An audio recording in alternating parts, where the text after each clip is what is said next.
Ako ay 35 taong gulang at dati akong sentro ng atensyon noong mas bata pa ako. Sa tuwing may kasiyahan, inaasahan ng mga tao na nandoon ako. Palagi akong napapaligiran ng mga kaibigan, palaging nagbibiro at sinisiguro na masaya ang lahat. Puno ng mga kaganapan ng aking kalendaryo at sa loob ng ilang panahon, nagustuhan ko iyon. Ngunit kalaunan, napagtanto ko na ang lahat ng ingay at atensyon na iyon ay hindi ako dinadala sa kahit anong makahulugan. Paikot-ikot lang ako, palaging abala ngunit bihirang masiyahan. Ang pagkatantong iyon ang naging turning point ko. Nagdesisyon akong magtuon ng pansin sa mas mahalagang bagay na pagbutihin ang aking sarili. Nagsimula akong magbasa ng mga libro tungkol sa personal na pag-unlad, manood ng mga video tungkol sa self-discipline, at makinig sa mga podcast tungkol sa mga matagumpay na tao na pinili ang kanilang sariling landas. Habang mas marami akong natutunan, mas alam kong kailangan kong magbago. Kailangan kong humakbang pabalik mula sa party scene at ilaan ang aking enerhiya sa pagbuo ng mas mabuting bersyon ng aking sarili. Isang araw, inimbitahan ako ng mga katrabaho ko sa isang malaking party sa downtown, ngunit hindi ko na naramdaman ang karaniwang kagustuhan na pumunta. Sa halip, kinuha ko ang aking motorsiklo, binuo ang aking camping gear at nagpunta sa kabundukan. May isang lugar doon na alam kong pwedeng mag-set up ng kampo at mag-enjoy sa kapayapaan at katahimikan. Ang apoy sa kampo, ang mga bituin, ang kalungkutan. Doon ko naramdaman na tunay akong nasa bahay. Kinabukasan sa trabaho, lahat ay abala sa pag-uusap tungkol sa party.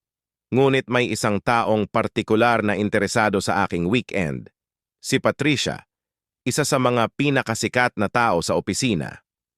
Siya ang tipo ng tao na umuusbong sa mga social setting, palaging nasa gitna ng mga pangyayari.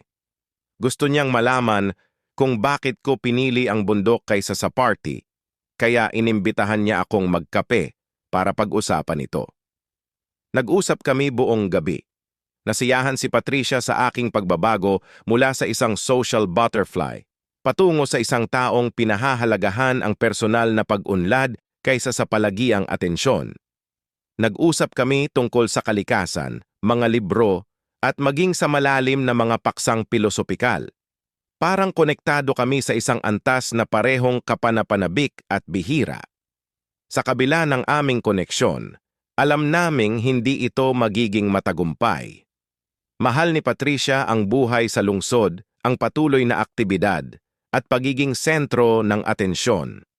Ako naman ay yumakap sa mas tahimik at mas fokusadong pamumuhay, pinili ang sariling landas kahit na ibig sabihin ay mag-isa. Mahirap na desisyon pero tama ang pakiramdam.